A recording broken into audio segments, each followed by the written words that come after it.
Hello and welcome to the program Woke Up. And we have an incredible guest today, one of the leading feminist voices over the last decade and a half from Canada, a woman who has written extensively, a woman who studied in gender studies and feminist ideology, a woman that has helped on so many levels and has been absolutely brutalized the last 5, 6, 7 years by the creep into the feminist movement, the work that's helped so many people, and has been an ideological takeover. And we're going to see this video clip in Toronto, and we're here with Meghan Murphy. Meghan, maybe you can explain what we're seeing here in this video clip in Toronto that you were going to give a presentation. So what happened in Toronto was I was asked to give a talk by a feminist group over there about the conflict between gender identity ideology and women's rights. They booked a space at the Toronto Public Library, and all hell broke loose because apparently the Toronto Public Library is no longer a public place. It's no longer a place for free expression and free speech. It's owned by the elite Toronto progressives. So, I mean, the left in Canada has been after me for a long time. But, this was above and beyond. There was a petition started to try to force the library to cancel the booking. The head librarian refused, to her credit, Vickery Bowles, or Bowles, I think I said her name wrong. She stood firm and said, really hardly anything about me in my talk, which is as it should be, but said, we defend the mandate of the library, which is to support free expression. And something like 700 protesters showed up. This was like a relatively small venue, so there was a max of 100 seats. So my talk was relatively small. It was, really heavily focused just on women's rights, what women's sex-based rights are, my feminist critique of gender identity ideology. And the cops had to block off the entire block behind the library just so I could get in safely. I had my own private security. The cops had to escort attendees in and out of the library and protect them from the mob who were hurling horrific insults and threats. And at some point, I believe they managed to get inside the library and refused to leave and kind of held them hostage in a way. Were you scared? Yeah, I was really scared. Because the mayor had supported the protesters, right? And was mad that the mayor of the city of the biggest city in Canada was angry that you were even allowed to speak your mind. Yeah, the mayor took the side of the protesters and, suggested that I was essentially guilty of hate speech. And it's always really scary when I give a talk anywhere, because every time I've given a talk, there's protesters, there's death threats. And these people are totally unhinged and entitled, and they seem very clearly to have no idea what it is that I stand for or what I'm there to actually speak about. I mean, they're talking about hate speech. There's no hate speech in anything that I say. But yeah, at the end of the talk, I was supposed to give media interviews and the cops wouldn't let me. The cops were scared. The cops came in after I was done my talk and were really freaked out. And they're like, you got to go. We got to get you out now. No media interviews. We got to get you out now. Cause they just were worried things were getting amped up and amped up and amped up.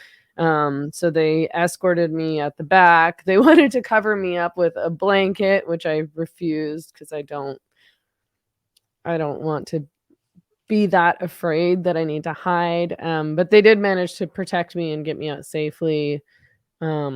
And what were they? Was this before you were canceled from Twitter, or was this during? No, this was after. So I was permanently banned from Twitter in November 2018. This talk was in 2019 in Toronto. But yeah, I had been banned from Twitter in 2018 for essentially misgendering, for referring to a man as he, and for saying that men aren't women. And I appealed over and over and over again. We obviously tried to sue. We lost the case. Essentially, what was discovered after Elon took over and via the Twitter files was that behind the scenes staff were just banning people who didn't support or go along with Democrat / progressive political narratives. There was no rhyme or reason. I didn't actually break a rule. I got an email that said you're permanently suspended on account of hateful conduct. They didn't even cite a rule. They showed me the tweets. You're banned because of these tweets, but they didn't actually say what rule I broke. I only, I can ascertain that it's this misgendering thing because of the tweets that I just referenced, but also because something like an hour after I was banned and I got this email on a Friday night, I was out at the bar. It was like 11 p.m. and I look at my email and I'm like, what the fuck? And about an hour after that, Pink News, which is this LGBTQ blah blah blah publication, published an article mysteriously announcing this new rule at Twitter banning misgendering, which it did seem like very funny timing. But yeah, nobody there ever explained to me what happened. They never told me what I did wrong. Vijaya, whatever her name is, the previous head of safety at Twitter, went on Rogan and told him that I had been warned a number of times and I'd been harassing trans people, which is a total lie. If somebody had said, this is a rule, you're not allowed to call a man he, if he doesn't want to be called he, then maybe I would have found a way to avoid that. Maybe not. But either way, I wasn't warned of anything. It was totally arbitrary. They didn't like my criticisms of gender identity ideology. They didn't like my politics. They didn't like that I was getting support and traction on their platform, so they just got rid of me. Now, you've always been on the left. You've never been a conservative. You've never voted for conservative. You've always been a feminist. And this particular character was a biological man who would bait spas in the Vancouver area and want the attendants to give him a Brazilian wax. And some of them complied, and others said, well, we're not going to do that. And then you referred to him as the biological male just by saying him, he. And then you were banned from Twitter for life as a result of this guy who's obviously a rabble rouser and just trying to cause problems, because he sued these spas and these females that didn't want to do that, didn't feel comfortable because they weren't trained in that. And that's all you did, right? You weren't mocking him or anything. You weren't swearing at him or anything. You just used the wrong pronoun. Yeah, the tweet that they cited was literally just, yeah, it's him. Because I had figured out who he was via a blog post that somebody had written about him, and they'd found a bunch of his online reviews, his social media, things like that, which it's all his face on Twitter and his social media and everywhere was the same. There was no attempt at womanhood.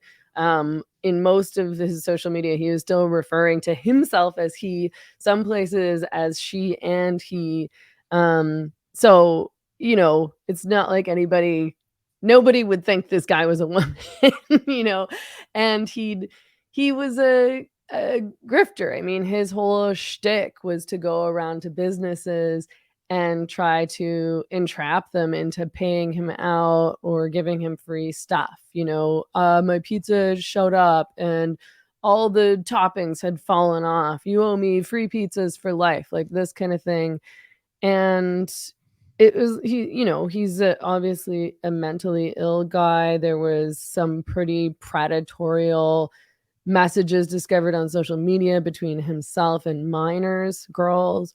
I mean, this guy was a creep and a dangerous guy and a phony and a grifter. And most of the women that he was contacting, asking them for Brazilian bikini waxes, were women who were not from Canada, English as a second language, immigrants, and often working out of their homes. So of course they don't want some man, never mind some obviously weird guy who's pretending to be a woman but clearly isn't a woman, naked in their houses. These are vulnerable women, and he targeted these women on purpose because he Yeah. knew that they would feel vulnerable and be freaked out. And when he would threaten to sue and say, "Oh, you're transphobic, pay me out," that a lot of them would, and some of them did.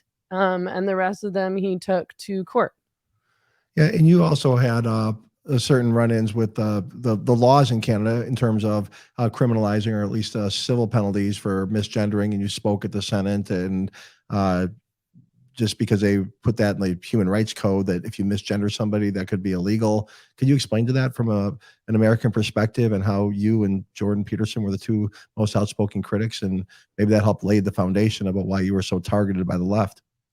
Yeah, so in 2016, the Liberal Party, Justin Trudeau's Liberal Party, introduced a bill called Bill C-16 that would include gender identity in the Human Rights Code and the Criminal Code, and would make essentially trans-identified people a protected category under the law. I immediately saw this as a potential conflict between women's rights, because of course if a man is a woman, or there's no such thing as a woman, if we no longer have a definition for a woman, we can't protect women's rights. And I predicted that it would allow men to access women's spaces, which of course is exactly what happened. That bill passed in 2017. Just before it passed, I went to the Senate alongside Jordan Peterson, and said, I explained my concerns about the impact on women and girls, the impact on women's rights, and I also described the ways in which this ideology, this whole idea of gender identity was incredibly sexist. Women are not what they wear. I'm not a woman because I have long hair. I'm not a woman because I like to wear dresses. I don't really like to wear dresses. Like most of the time I'm wearing like dirty sneakers and some like big muscle tank top. Yeah, even going back to your childhood, you were very gender non-conforming based on the way you wrote and the things that you were developing. You didn't like the sociological conscripts for what defined a woman, and that was part of how, in your idealism, you took on the feminist cause and did so many great things. You have this. What's the name of your? It's Feminist Current, the leading Feminist Current. Yeah. Yeah, so I founded Feminist Current in 2012, and have been at it ever since, really almost totally on my own. There's been tons and tons and tons of women who have contributed over the years. I thought of it as a space to and a platform for women's voices, but particularly women's voices that would normally be silenced, or women who wouldn't have access to a platform anywhere else. Most of the women that wrote for Feminist Current that I published there, that I would edit and help publish, were women who'd never published anywhere else before. They're not professionals. They have no social, political, financial power out in the world. And what I was doing was something that nobody else was doing, not only in Canada, but around the world. My feminism was critical of mainstream feminism, right? Like I was so certain that I was a feminist, but I was like, what is this that I'm seeing? What I'm seeing in third wave feminism is nonsense. It's nonsense. And I thought it was really anti-woman. So there was nowhere else really to publish that kind of stuff there. I was a leftist, I was a socialist. There was nobody on the left, and hardly anybody in feminism who was putting forth the kinds of views and analysis and critiques that I was, and that the women that I was platforming were either. Yeah, in a recent philosophical journal, you actually said that your definition for the idealistic feminine world is liberating women from the patriarchy, male violence against women. This was what you were outspoken. You were an outspoken leftist. You were on the left. So people that think, oh, that this is a right show or you're on the right. No, you were on the left. You were anti-patriarchy. You were empowering women. You were a socialist as you self-identify. But something happened, and the work that you had given your life, and here, Meghan, here's where it fascinates me, and this is why I'm so charged up myself about us standing up. The wokeism, this critical social justice of putting everybody into a box with the oppressor oppressed dialectic, the victimology that goes along with it. What this virus does, it doesn't matter if it's a church, the feminist movement, a government, a country, a family, a school, and a university. It seeks to take over. It's a virus that works into any institutional structure and wants to take control and power. And they have two goals. Is number one is just take over, and they don't care if it kills the institution because then they won. Or if they take it over, they still won. And so you saw your life's work basically going up in smoke. You spending your life, your education, your empowering women, focused on helping women be empowered, helping women to be set free, helping women to achieve. You gave your entire life's energy to this. And then this whole ideology creeped in and worked people against you in a divisive and destructive manner and just tore the whole thing apart and tore you apart, came after you personally, emotionally, the things that have been written about you, the things that you have suffered as human beings, sacrificing your entire life. And this stuff is just wrong, and we need to stand up against these people, this small amount of people that are creating such chaos. And I'm so glad you came on the show because I'm a right-leaning conservative, but it's so fascinating to me to listen to your story about how you lost your life's work or how you were transformed and the suffering that you did, just sacrificing to help women and help stop the erasure of women and to stop this ideology from harming women who you're giving your life to. And now you're the bad person. You're the hater. You're the evil one that needs to be canceled. No, I'm sorry. You're a hero in my eyes. And I'm really proud of you. And so I wanted you to talk a little bit about our audience about why you've taken a stand and what you see has been happening over the last 5-6 years about the erasure of women and how this is really a regressive ideology. It's not progressive at all. It's destructive. And so I'd like you to just open up and share your heart about what you see happening in feminism, what you experience, and why this virus needs to be stood up against by all of us. Yeah, I mean, when I was growing up in the 90s, in the late 80s, it was cool to be a tomboy. And, when I was a kid, I hated feminine stuff. Like, I hated pink, and I didn't want to go to ballet class, and I didn't want to wear frilly dresses. I wanted to wear, like, boy clothes. I wanted to play with the boys. I wanted to have adventures. And that was fine. I came from a really leftist household. My mother was a feminist, and that kind of stuff was totally supported. And, as I got older, third wave feminism took hold. And third wave feminism was really, to my mind, very individualistic, very into consumerism.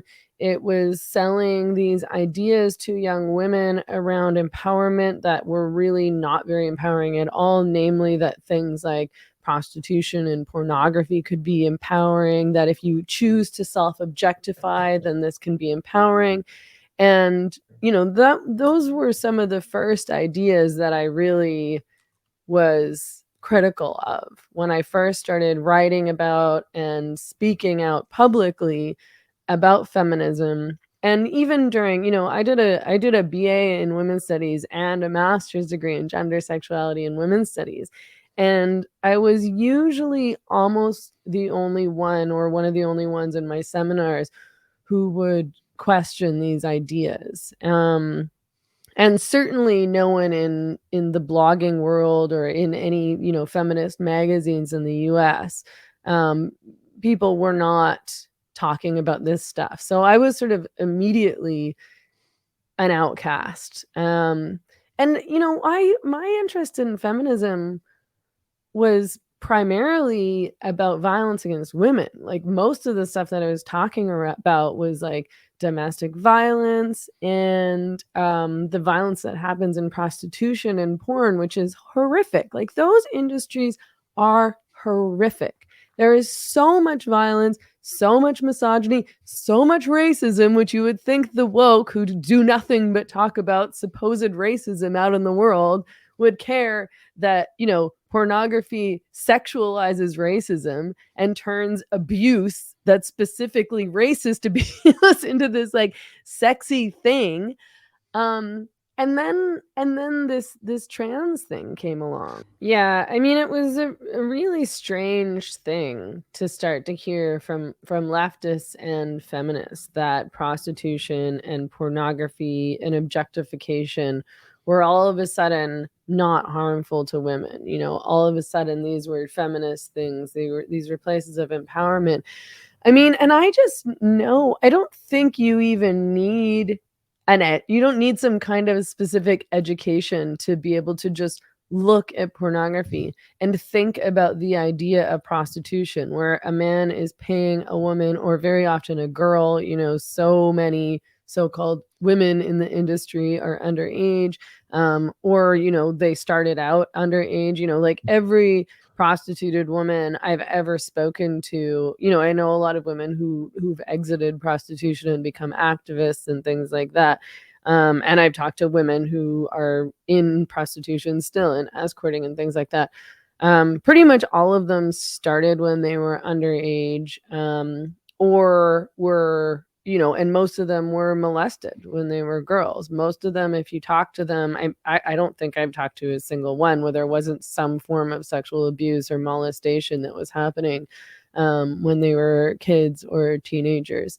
And I think that says something. And just the idea that somebody would be paying you for sex should tell you that the person being paid doesn't want to do that.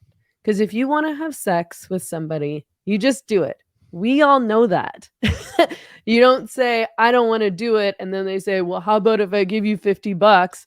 And you think, oh God, I'm really desperate. I need to pay my rent. Hold, can you hear me? Your Yep. video just cut out. The simple idea of somebody paying somebody else for sex should signal that this is, an exploitative, it's a transaction, but I was going to say like an exploitative scenario. Of course it's a transaction. I mean, as we know, if somebody wants to have sex with another person, they do it. They don't say, like, well, I don't want to. And then the other person says, well, would you do it if I gave you $50? And then the other person thinks, well, gosh, like I really need to pay my rent. Or, a lot of these people are addicts. There's a lot of addiction happening in these kind of scenarios. Like, I really need to buy my drugs tonight. So, okay, fine, I'll do it. I mean, first of all, who wants to have sex with somebody who doesn't want to have sex with them? Like, a man who's paying for sex is a bad man, as far as I'm concerned. He knows she doesn't want to be there, but he's coercing her and doing it anyway. This is a bad person without a conscience who's obviously being incredibly selfish. But having sex, like as a woman, having sex when you don't want to, with somebody that you find gross, that you don't want to be there with, it is a traumatic experience. Like, yes, maybe like you'll live, but you do have to sort of you have to separate mind and body to be able to get through that kind of thing. And that's what you do when you're in traumatic situations. People who have been really seriously abused for a long time, for example, are often quite disconnected, because, and they'll describe it, you don't necessarily need any kind of education to know this. You just listen to people talk who've been in these traumatic situations, or for example, who've been in prostitution, and they talk about having to kind of leave their body. And all the women that I've spoken to who've been in prostitution and porn say, I hated sex. Not only did I hate sex with these men, but I just grew to hate sex in general. I had no sex drive. I didn't want to have sex. I didn't even want to be in a relationship with anybody.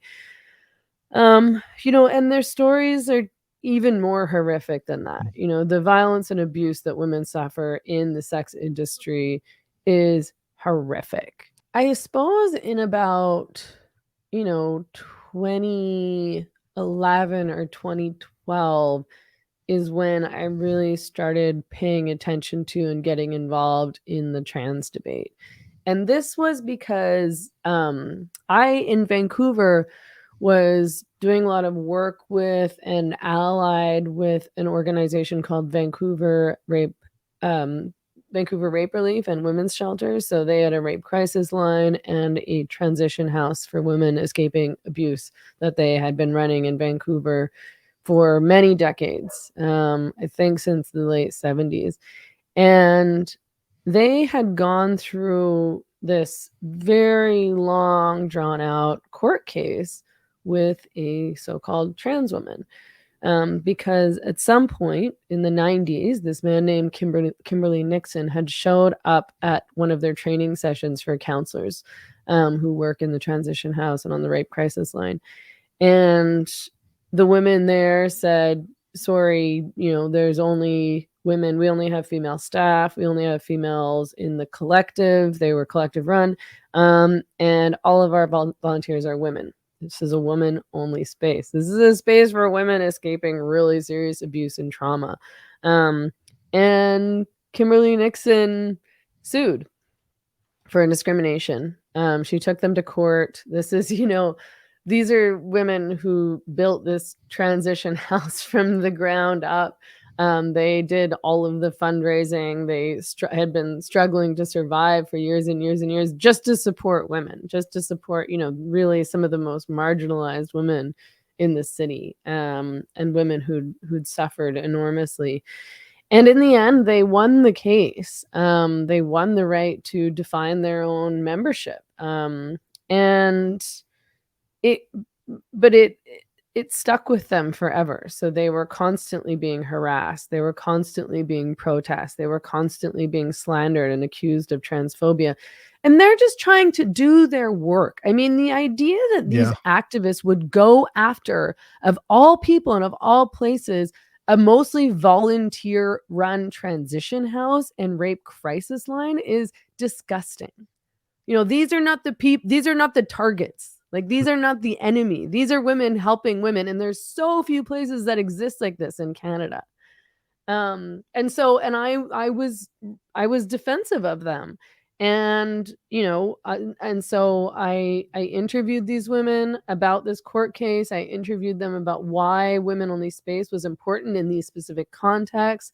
And that's how I got involved in the trans debate. And it really blew up only after about 2015. And then even more so, of course, as this legislation was passed in around 2016, 2017.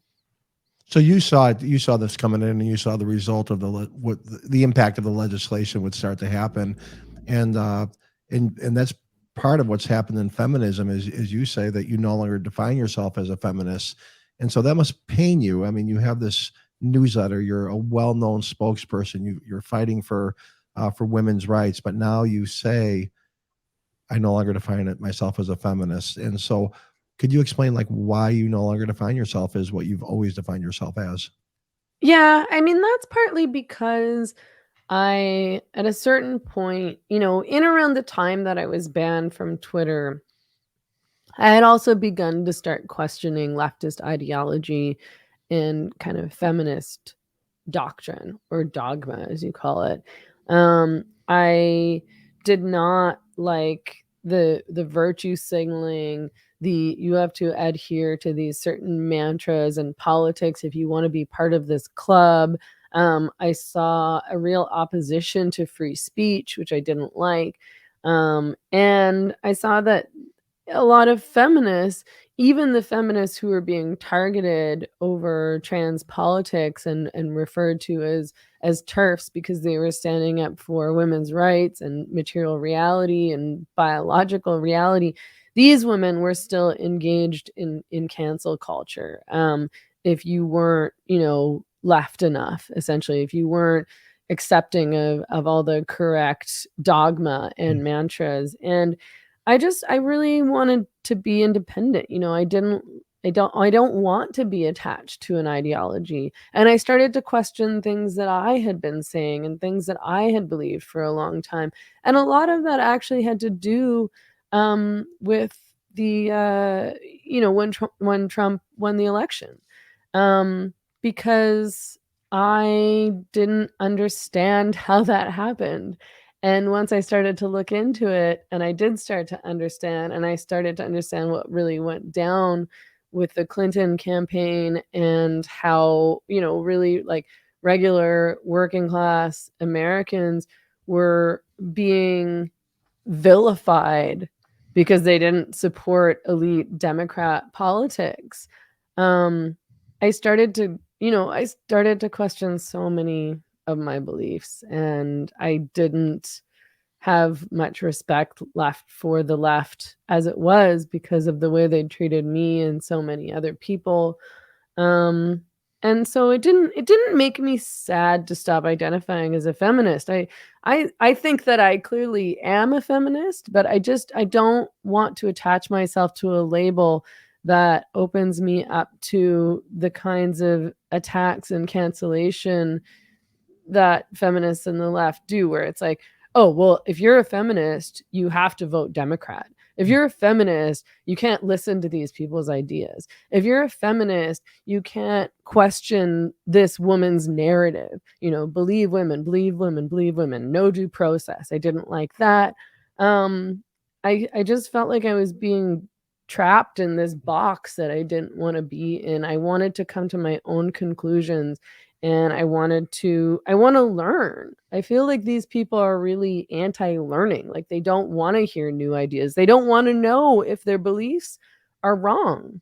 They just want to put their blinders on and keep on keeping on, and that's not what I want to do. And I've changed my mind about all sorts of things since, from climate change response, environmentalism, to a lot of feminist ideology. I didn't like all the jargon. I didn't like this, like, we were saying, like, smash patriarchy, smash capitalism. At a certain point, I was like, what does that even mean? Like, you want to smash capitalism, and then what? And then what? Communism? Like, that's always worked out so well.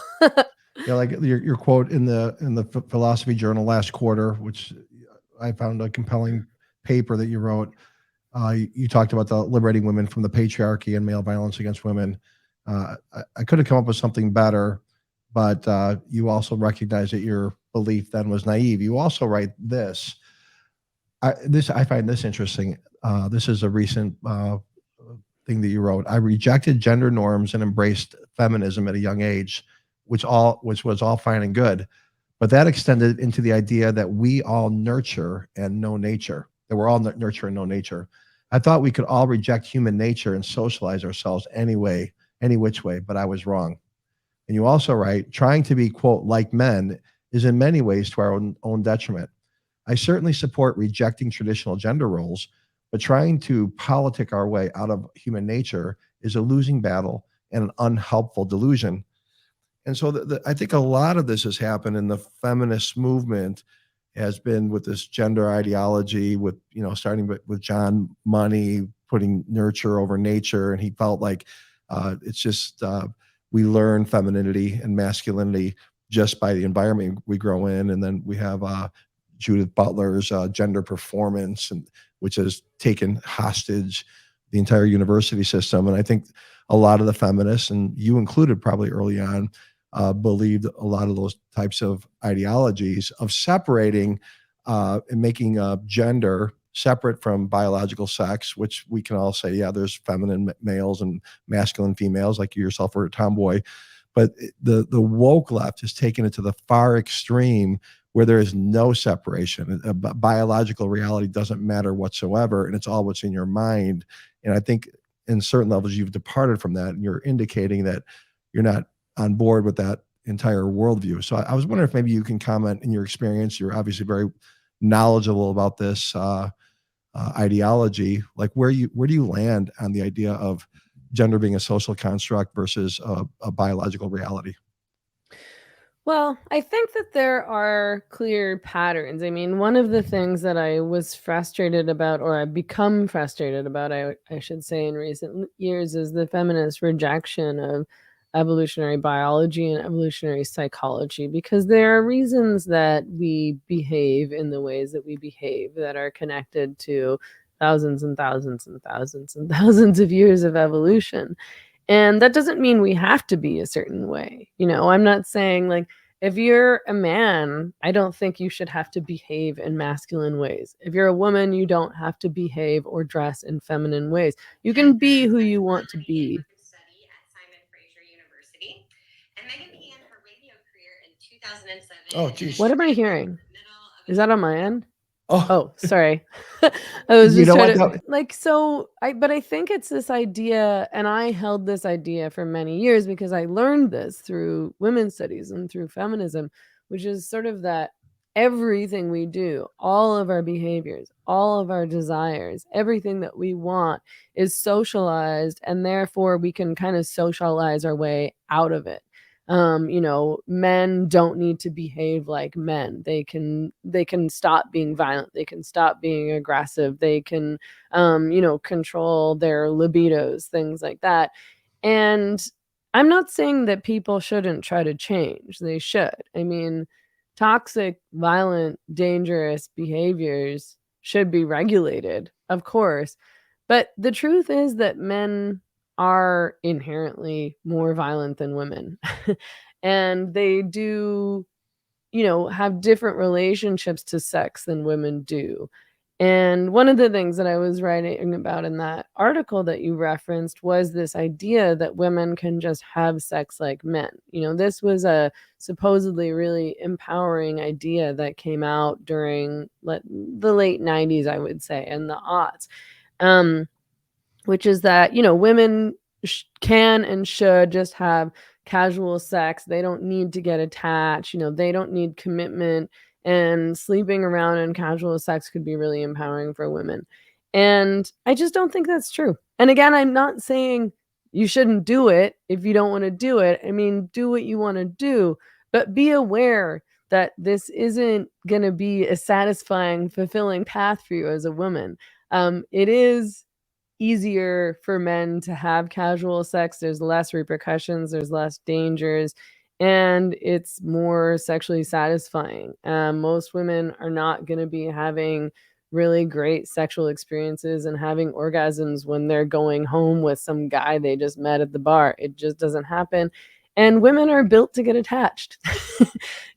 That's might sound like a sexist idea to feminism, but women do get emotionally attached. And I spent a lot of years sort of pretending that wasn't true and trying to fight it until at a certain point I was like, why am I pretending that I don't want commitment? And why am I pretending that what I want is just casual sex? It's not true, and it's not making me happy. These aren't fulfilling experiences. You can have fun, but you know, women are built to become attached to the men that they're sleeping with. There's all sorts of chemical reasons for that, and again, evolutionary reasons for that. And we aren't built the same. You're just starting. You're a young woman, incredibly articulate and talented. You're seeing you have these gifts, and so I'm putting out to you a challenge of sorts. And maybe you've thought about this. Forget third wave, fourth wave feminism, some kind of feminism, maybe even getting rid of the word feminism, something of empowering females, but also not at the destruction of this oppressor oppressed dialectic of tearing down the patriarchy, tearing down men. How do we together make all of us stronger and our society stronger? And is there like other feminist women that have got the battle scars that you have a dream and a vision of what society can look like, and how can you provide your experiences to be a resource of some kind of movement or something that's liberating for women and empowering the men too, where together everybody benefits, not just one at the expense of the other, and this dialectical tearing down and the destruction. But how do we really latch on to something that's good and positive and wholesome and strong and empowers both of us together? What's stirring in your heart for your future, your next 5, 10 years, something that really gets you going? I know you love speaking your truth and telling the truth and calling things out, and you do great at that. But like long term, where do you see yourself, and what would you really like your life to look like in 10 years? I mean, honestly, I love my life. Like everything that I've went through, everything that I've gone through, I'm grateful for in a lot of ways. I'm not a big regrets person because I Beautiful. think that you learn from your mistakes and those are really powerful, important lessons. So everything that I've been through is valuable to me and it's made me a really strong person. And I do feel resilient in so many ways. I feel even more empowered to speak my mind and tell the truth and to make mistakes and to change my mind if need be. Again, I don't love ideology and I don't love ideological movements. I Mm. the first wave feminists, the suffragettes as they're called, that wasn't about ideology. That was about fighting for women's rights. And they fought really hard, and those women were really brave. And what they won has benefited every single woman alive today in the world. And yet, of course, third wave feminism treats it all as nothing and calls them, white women and calls them racist and all this nonsense. But I think that what we need to be fighting for is truth and authenticity and respect and genuine empowerment. And while a lot of the difficulties that people experience in life do come from things like poverty and class and having endured abuse and violence and things like that, I also think that it's really empowering to learn that you can take control of your life and that you can become a really confident person. Young women especially are constantly seeking so-called empowerment and trying to build up their confidence and trying to like themselves. And they're doing it in all the wrong ways. They're doing it in all these Mm. superficial ways by, trying to objectify themselves and put like sexy porny photos on the internet or sending nudes to strange guys on dating apps and all this stuff that is never going to make them feel better about themselves. I mean, the things that make you feel good about yourself and make you feel proud of yourself and make you like yourself and turn you into a competent person are, doing hard things, doing things that you're scared of, becoming good at something, developing skills, whether that's like, I don't know, playing a musical instrument through your work, doing volunteering, being part of a community, helping others, working out, learning martial arts, like those kinds of, playing a sport.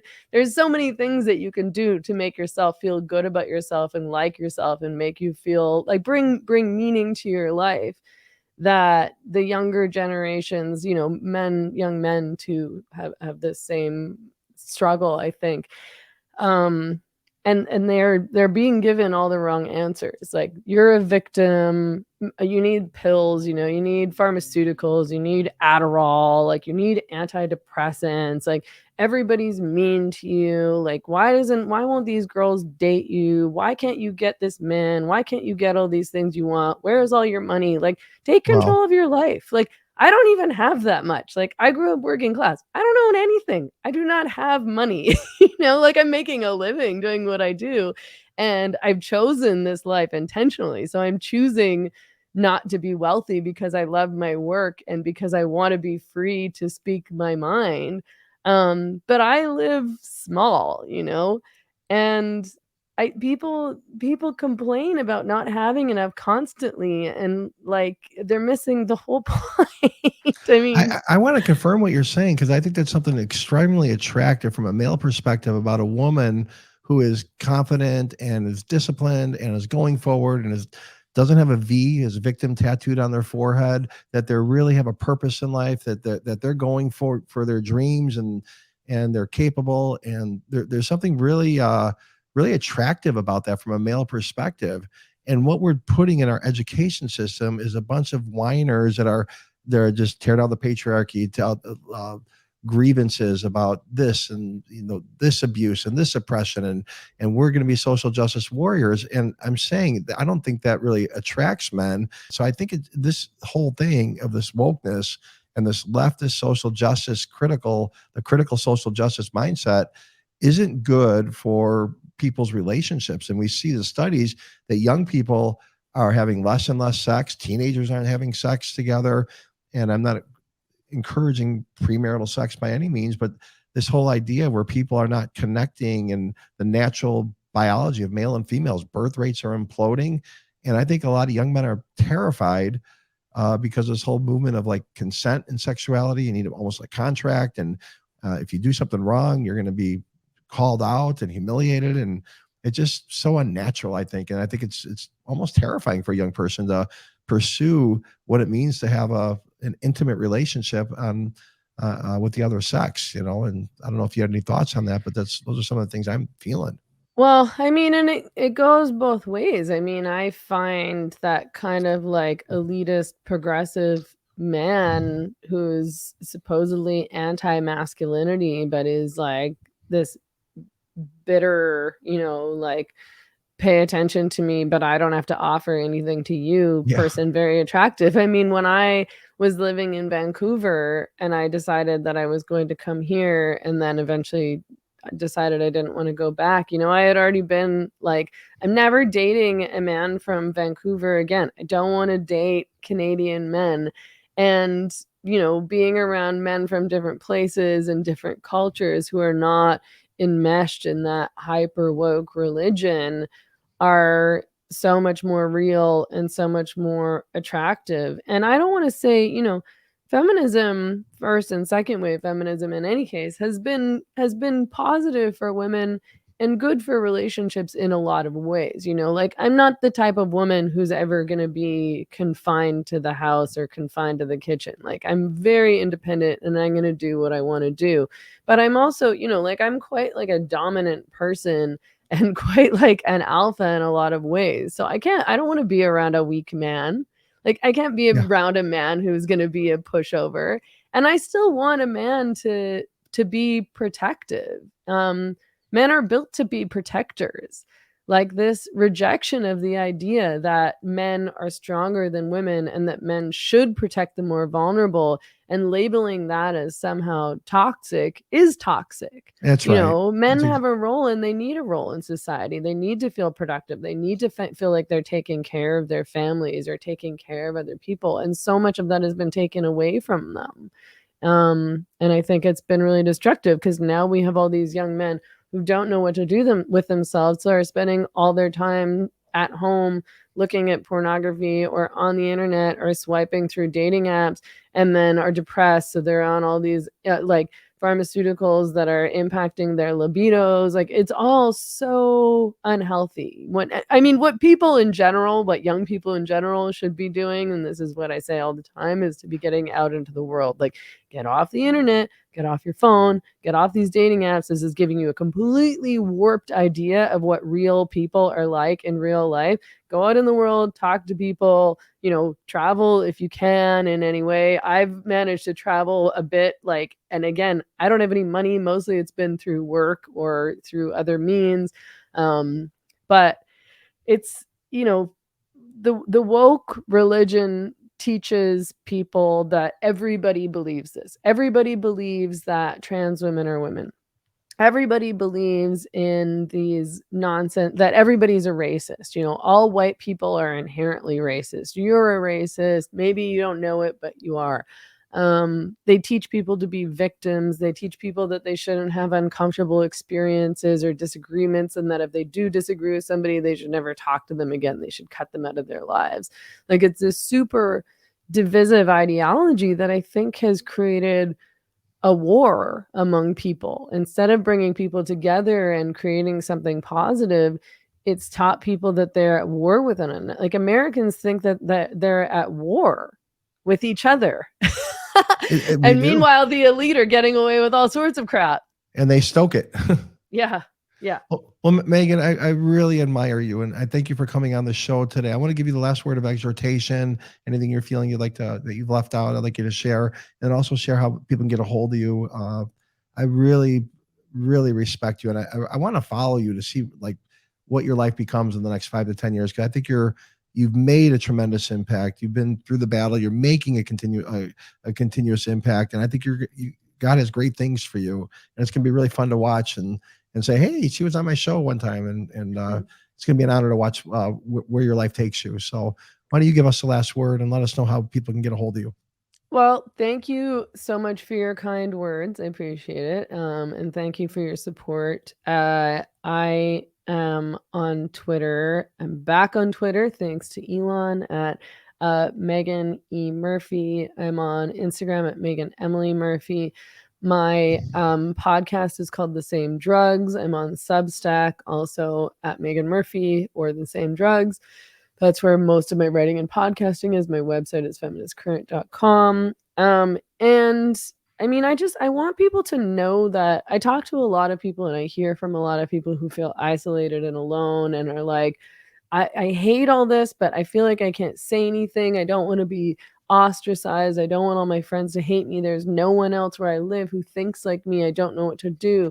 And I just want people to know that there are people that don't think like the woke mob, and that if you do speak out and you do say what you think and you do question these ideas that you're not supposed to question, it can be really hard. It's really hard to lose friends. It's really hard to lose family members. It's really hard to be ostracized, but it also will be okay. You know, you'll make new friends. You will, I promise. And you'll get through it and it'll be okay. And you'll feel better and you'll like yourself more and you'll become a stronger, more resilient person because you said your truth and you were authentic and you have integrity and you went through something hard and came out the other end. I mean, you have to be able to live with yourself at the end of the day. And I don't think you can really do that if you're lying and you're not being true to yourself and you're going along with ideas and policies and ideologies that are wrong or that are really harmful. And, again, not everywhere in the world is woke. Like just because you're from Seattle or Vancouver or San Francisco or Portland, it may feel like that. But most people in the world don't buy into this stuff. And you'll find that out if you leave those worlds and talk to different kinds of people. Oh, that's so wonderful. And that really underscores what most of our guests say. Take the courage and step out, speak the truth, and just you're going to feel better about yourself. You'll make new friends and you'll have an impact. And you're absolutely right. You go over, it's a Western English speaking metropolitan center, semi-elite people, highly educated. And that's where this is all coming from. And so I do thank you again for coming on the show. You take care. Thank you so much for having me on. You take care too. Okay. Bye-bye.